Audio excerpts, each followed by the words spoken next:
Welcome to Practical Changemakers, a carbon positive story. I'd like to acknowledge that we're broadcasting to you today on Wajak Noongar Boodja and to pay my respects to elders, past, present and emerging. My name is Louise and I'm the CEO of Carbon Positive Australia. Our mission is to empower and encourage everyone in Australia to take action that revitalises and improves the health of landscapes and communities. We do this via our carefully selected Australian tree planting projects and by providing inspiring education programs. We plant trees to offset carbon emissions, connect communities, and encourage everyone to make climate healthy choices that go beyond being carbon neutral. Our planting benefits nature, community, and the wider well-being of our regions. Through our work, we get to talk to and spend time with people who are working for the health of our environment every single day. These practical change makers and leaders don't often make the headlines, but the work that they do is vital in our changing world. It's my pleasure to introduce some of them to you and for you to hear more about their work, to be inspired and to find out ways you can also become a practical change maker. My guest today is James Baird. I'm absolutely delighted to welcome you here, James. James is passionate about investing ethically and helping clients achieve their goals through financial planning advice process. He's been in the financial planning industry since 2000. He completed a Bachelor of Commerce and an MBA and a Foundation Diploma of Financial Services. James worked for professional investment services in Perth, consulting to a network of financial planners before heading to the UK from 2003 until 2005. During his time in the UK, James worked for Core Ratings, an ethical ratings agency which assessed material impacts of environmental, social and governance, also known as ESG, issues on a range of large companies. His role incorporated dealing with fund managers across Europe, including ABN AMRO, Deutsche Bank, Barclays Global Investors and many more. On returning from the UK, James worked for Asgard Capital Management before joining the Just Invest team in 2007. James is a member and former chair of the Ethical Advisors Co-op, a member of the Financial Planning Association of Australia, and has attended certification by the Responsible Investment Association of Australasia. This is the bit I love. James was named in the FS Power 50 of 2019 and has also been shortlisted for 2021 on a list of the most 50 influential advisors in Australia. And in 2015, James established the annual Janu Beard, which I'm waiting to hear more about when we speak, which raises funds for childhood cancer research. Janu Beard is a 100% voluntary organisation with no fees, commissions or expenses paid. Welcome, James. It's really, really good to have you here. Thanks, Louise. Yeah, pleasure to be here. Yeah, and when I mentioned to people that we're doing a podcast series and I'm going to talk to you about how to invest our money for sustainability, it's the one podcast topic that seems to get everybody really excited. So I think they're going to really enjoy today and finding out ways in which we can demystify our finances, but also understand how our money is being used and, you know, how that can become more sustainable. So do you want to tell us a bit more about you? Sort of. Yeah. Well, there's a lot of financial jargon out there, isn't there? And we spend a lot of our time demystifying the various rules around superannuation, pension, investments, and just the gobbledygook that comes out of the finance industry, and just trying to simplify it and saying, actually, do you want to invest your money in line with your ethical criteria and make a positive impact, and also get good returns, and that's really what we do. Yeah, and that was one of the things, you know, I know when I spoke to you myself around, you know, my own personal sort of finances investment, it was the ability to actually do good. And I'd love for you to explain to our listeners a little bit more about that, because I think when we talk about these types of things, we're often in a sort of defensive mode. So I don't want to do this, you know, maybe investing in fossil fuels, for example. But we don't often think about the other side of it, which is the I can do this, you know, the opportunities that arise. So I'd love for you to kind of tell our listeners a little bit more about that, because that really blew my mind, actually. Yeah, definitely. I mean, the ethical investment is going through a huge surge in popularity at the moment, and a benchmarking report was released yesterday by Responsible Investment Association of Australasia, which they do an annual report. This report said that it's growing at 15 times the rate of regular investments. It's investing with a ethical overlay in your superannuation. So it's really coming to fruition at the moment, and throughout our industry and financial advisors, super funds, etc. Everyone's talking about it, and ethical investment really does have a long history that goes back, more than decades, really hundreds of years. And the starting point for ethical investment was negative screening, basically. So people saying, well, I don't want to invest in alcohol, tobacco, gambling, pornography, armaments, etc.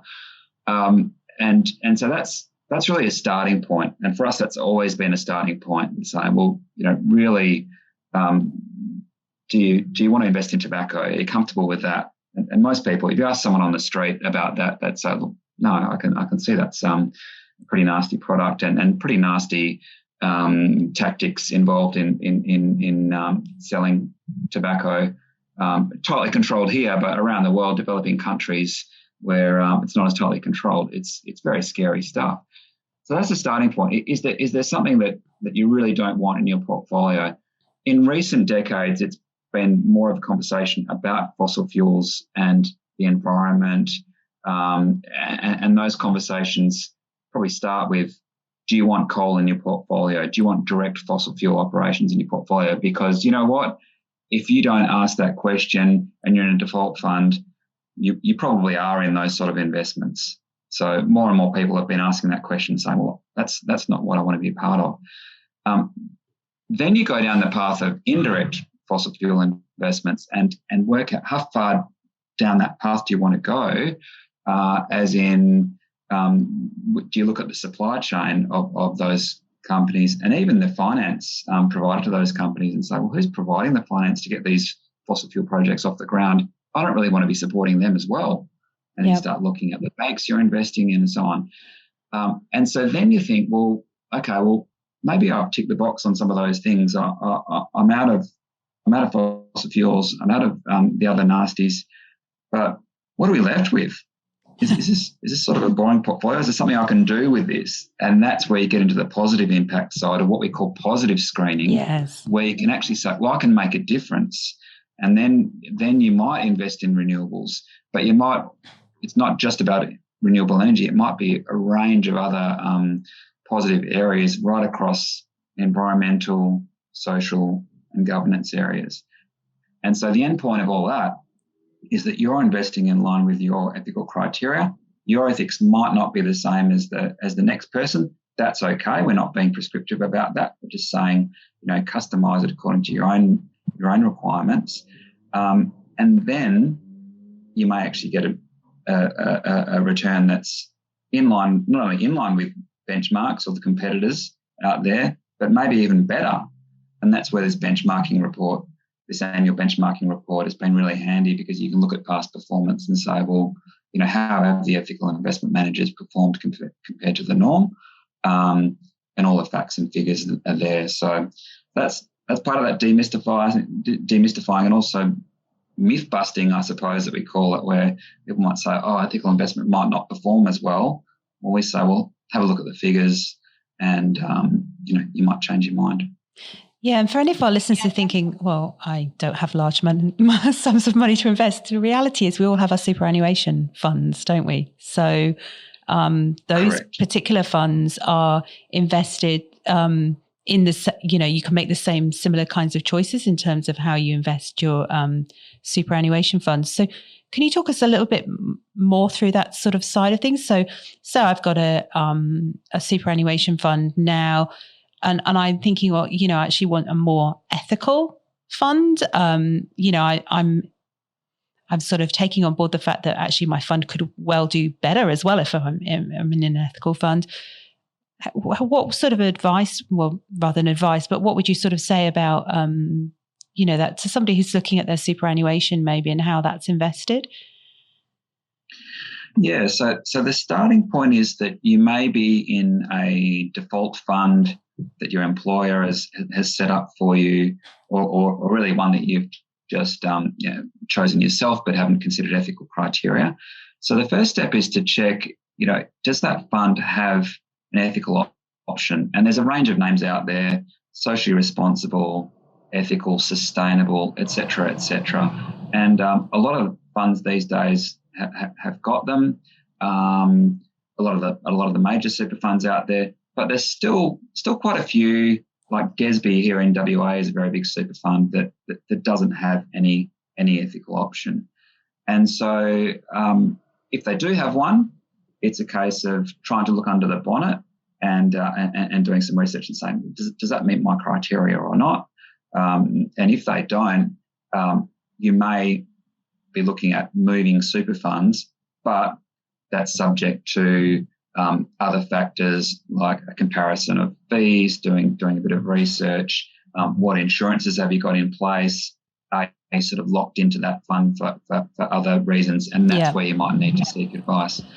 So what we've done as a group of advisors in our Ethical Advisors Co-op is realise that not everyone is in a position to be able to seek advice from a financial planner, but we wanted to sort of get information out there to the public that's easily accessible and is free and really prevents what we call greenwashing. So this idea of greenwashing is to say, well, let's call this fund ethical, but there's literally been cases where fund managers have called a fund ethical, they've excluded armaments and tobacco, and they've left everything else as is.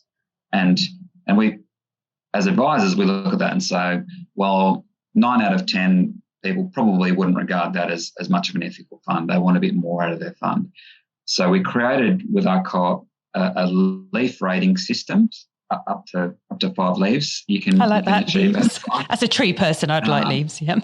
Yeah, great. The green leaf system. And basically you can go on to ethicaladvisorscoop.org and look up those ratings for a range of super funds and a range of investment funds as well. So it's not an exhaustive list of every super fund in the country. We're adding to that list over time. It's not a list that rates performance or fees or anything like that. You can go to other websites for that sort of research. It's really about would the average person seeking out an ethical investment like to invest in this fund once they've seen the portfolio holdings, the engagement that fund undertakes. That means the voting that they might do at AGMs and other factors as well. So it's the overview of which particular fund's ethical option, and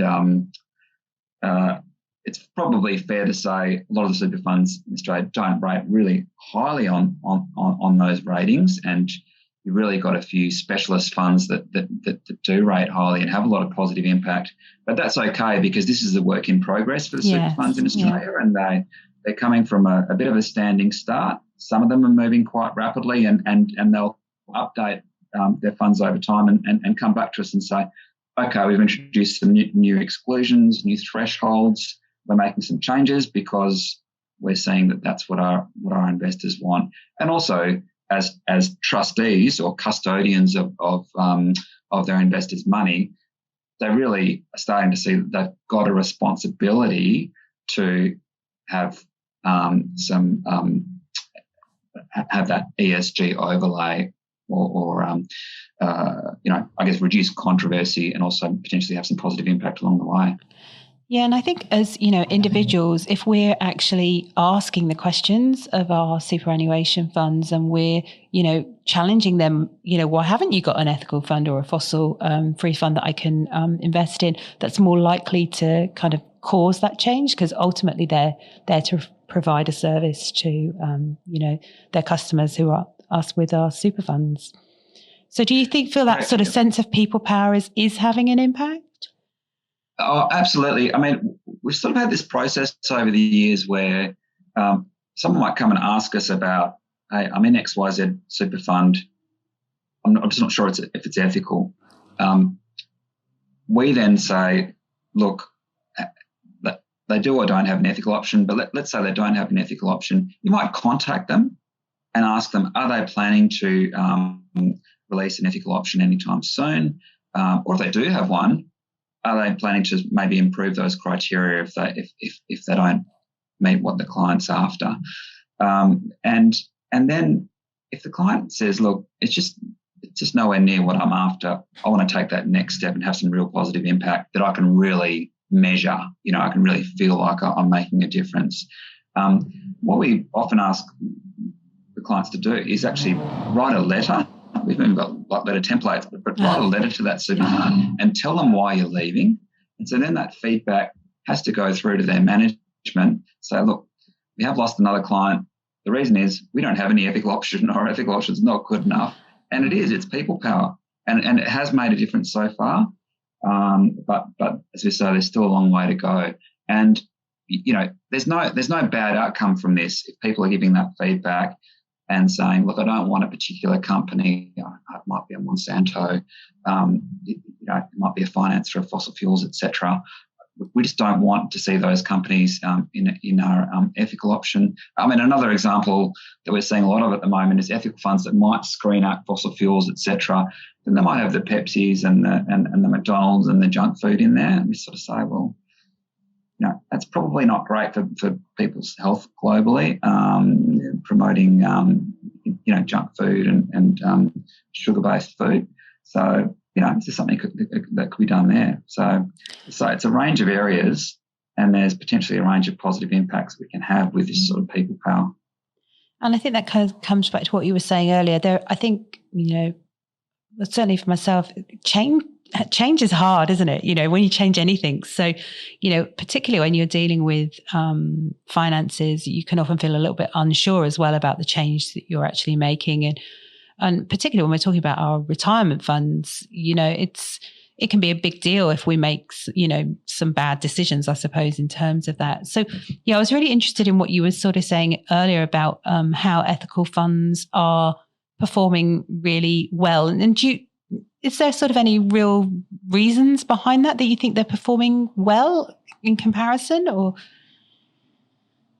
Yeah, look, it's an interesting one because past performance doesn't guarantee future returns, of course. So yeah. I think every financial advisor said that to me over many years. We just have to put that as a disclaimer, don't we? And because we don't have a crystal ball of what's around the corner, and that's important in a couple of different ways, because there's global markets or what they call the macroeconomic movements, and that just basically, if there's a GFC type event or that COVID event that we saw last year, which was very, very short and sharp, basically a 1 month bear market and then a recovery, everyone's going to be impacted by that. Yeah. So look at that and then measure the medium to long term returns, as talking 1, 3, 5, 10 years and beyond.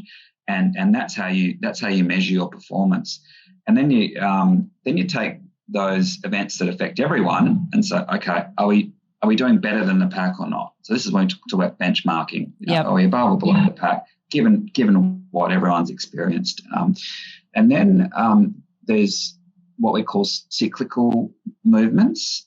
And so cyclical can be things like a commodities boom or oil and gas price shock, or just other different factors. And I guess the COVID hit saw a really big surge in healthcare stocks, and then obviously things like travel and tourism, probably the hardest hit sector, hospitality and so on. So you see those effects, and those are like in that sense, that short term COVID impact last year did play into the hands of many ethical funds because they're naturally overweight healthcare, because of the positive impact to society of supporting healthcare, and less interested in hospitality, travel and tourism, isn't necessarily great positive impacts from those areas. And so, and that's, even things like gambling stocks not in portfolios, okay, the Crown Resorts, etc., got hit pretty badly from the impacts of that as well. So you see those cyclical upsurges sometimes, but then it can go the other way. For example, big mining boom, you might not be holding many of those mining stocks, certainly fossil fuels or oil and gas in your portfolio. So you won't benefit from that. So you've got to be mindful of those sort of influences. But then there's some pretty well-known studies that have come out. Particularly Oxford University did one a few years ago where they compiled dozens and dozens of various studies out there, and it showed outperformance in companies due to having better ESG standards. So it was a real definitive moment for the industry because, in some ways it's a bit of a no-brainer to say, well, if you've got better governance, if you've got, diversity on your board of directors, if you've got, good employee standards in place, good environmental record, maybe you are going to be more sustainable than the next company that doesn't have all of those things. So we probably, deep down, we know that should be right.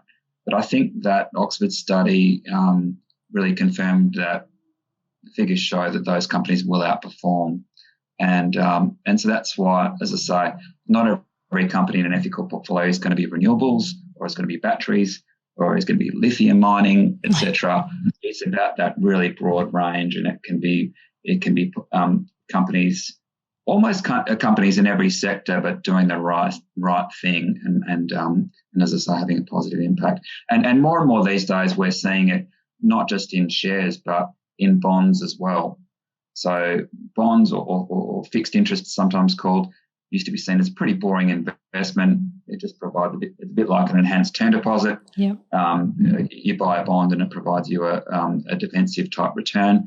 But these days, bonds are being used to fund renewable projects and other environmental benefit projects. It can be light rail and things like that, and right through to the social side of things as well, where we saw COVID bonds released last year, vaccination programs in developing countries, and you can really have a great positive impact from those bonds in your portfolio, whilst also providing you a defensive return, just like you would normally have out of a bond. But it's a bit more interesting than having just a plain old government bond or bank bond that pays the same return that doesn't have those impacts.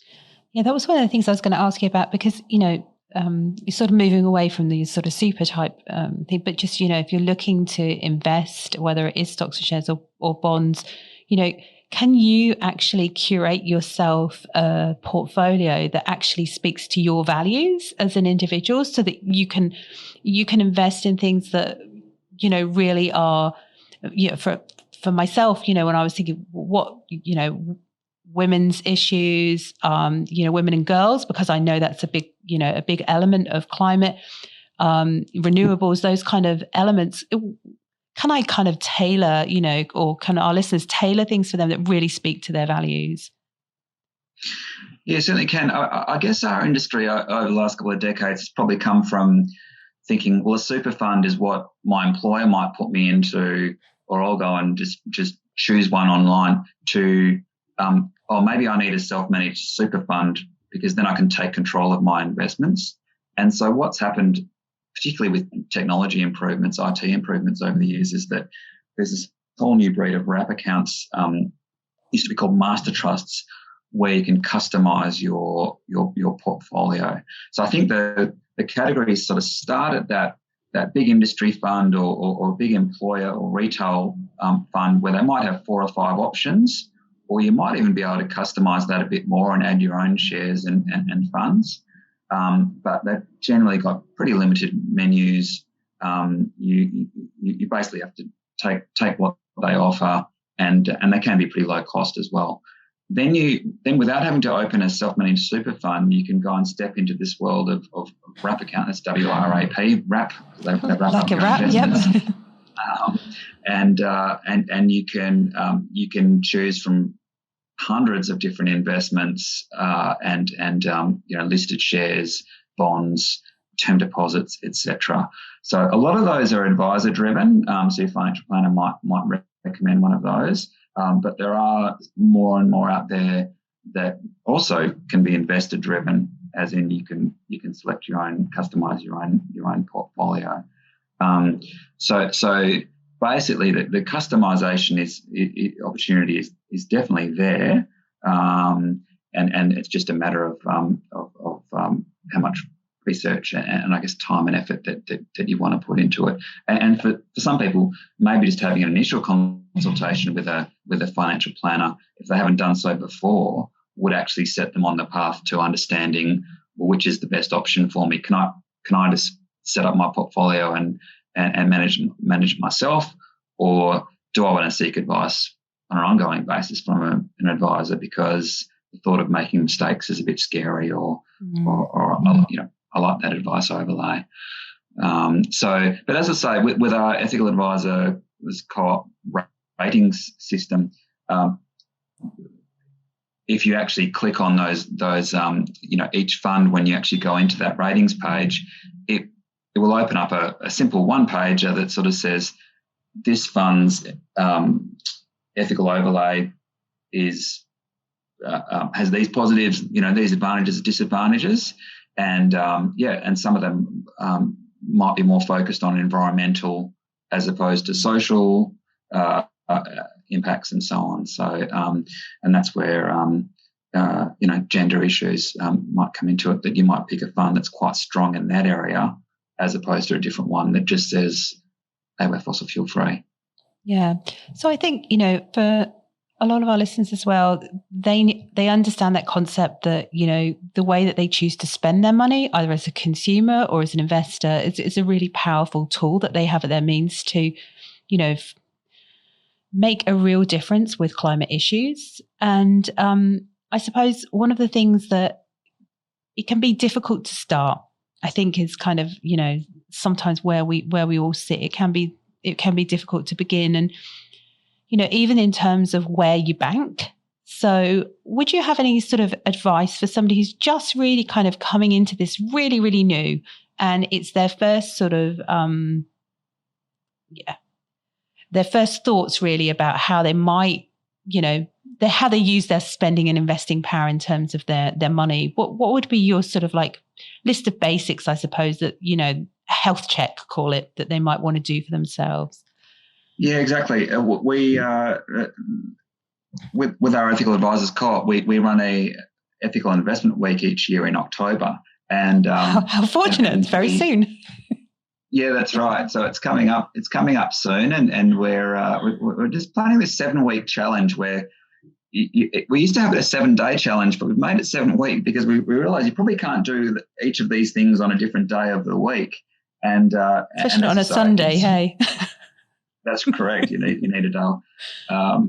But as I say, it is a bit of that checklist approach, and it is a bit of saying, well, okay, I'll have a look at my super fund, I'll do that research, I'll have a look at my bank, and including your mortgage finance maybe as well when you're making those type of decisions or refinance decisions, and really work down that checklist and get talking about it, because as we're saying, people can be disengaged with their super and really feel like they don't have much control. That's a long way away.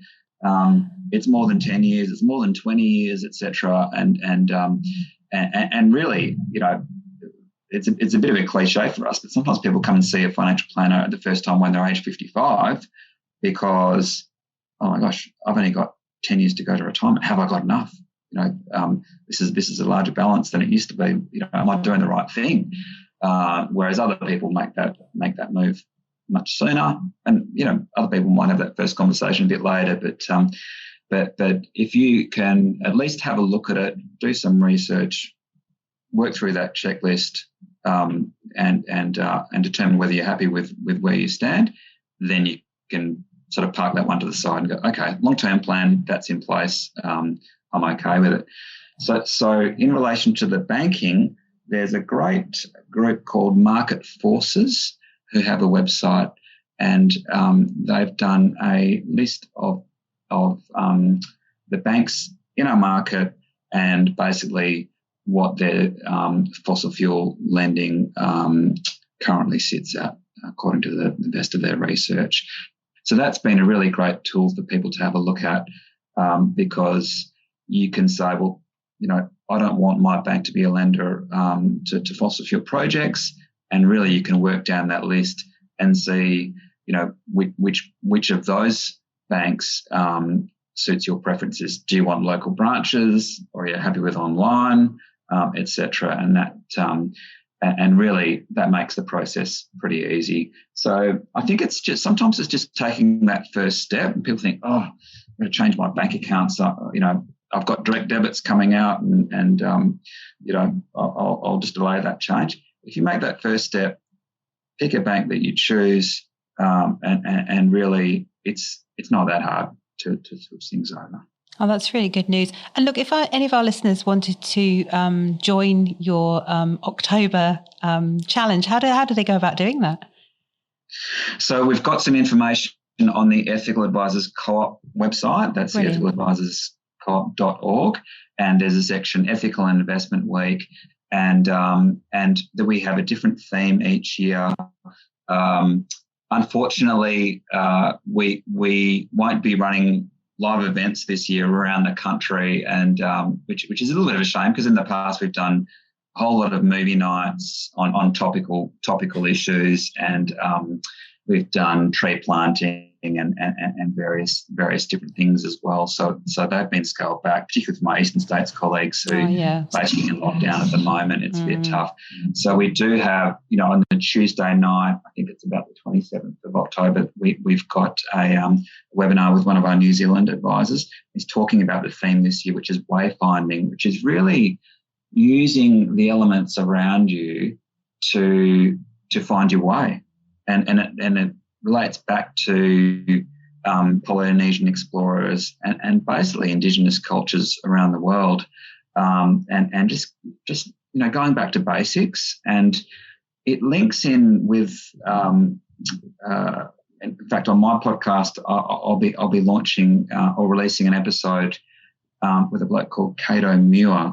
We talk a lot about Juck and Gorge, and most people heard about the environmental disaster that was created when Rio Tinto blew up Juck and Gorge recently. We really go beyond talking about that particular incident and talk about the effects of mining on the environment and on Indigenous culture. It's just really interesting sort of discussion, and we're just linking it back to this idea of ethical investment and positive impact. And as I say, it's not about punishing one company. It's actually about raising the standards for all companies, making sure we're supporting that, making sure we're engaging with companies, and making our voices heard. So engagement with a company is not necessarily just protesting out the front of a Rio Tinto office or another miner and saying, we don't like what you're doing, but it's going in to the AGM and going into the management and saying, look, we've got some real capital behind us. The ethical investment market in Australia is over $1.2 trillion worth. Wow. So it's a pretty big chunk of money, and these investors don't want to see this type of unethical behaviour. So how can we improve it? That's the sort of things that we're talking about during Ethical Investment Week. There's information about those events on the Co-op website and on our Just Invest website as well, and hopefully people find it interesting. That's fabulous. And look, I can't let you go today without asking you about Janu Beard. Oh yeah, tell us more about that. Yes, well, it was one of those events, particularly in our industry, where you see a lot of clean shaven blokes and not as many beards. We decided to put together this event each January. Don't shave for a month. Just go unshaven and raise a little bit of money for children's cancer research. So it's just a little bit of fun. We've raised over $25,000 for the Children's Cancer Institute just in the last few years, which has been great. And it's something close to my heart because anyone diagnosed with cancer, it's a pretty tough road. I was diagnosed myself 3 years ago, but when a child gets it, it's tough. And these aggressive childhood cancers like neuroblastoma, the survival rates have been really terrible in the past, and they're improving rapidly with research. Yep. And if we can just fund that research, then that's only a positive. So, look, there are other events out there for men's cancers and women's cancers, but we thought maybe not quite enough being done for childhood cancers. So that's the Janu Beard event. Well, that's a fantastic event and such a great initiative. And I can say, by the way you're speaking about it, it's something really close to your heart, and I'm sure it'll be close to many of the hearts of our listeners as well. And maybe they want to give it a go this coming January, and just I'm not quite sure how I would manage that, but for the males among us, they might be able to grow themselves a beard and raise money for childhood cancer, which is fabulous. James, I would say we had to create a beard generator for females, so you could overlay a beard on your face. So that's how we got around that one. That's fine. I think I don't think we'd probably give anyway, so that's all kind of good.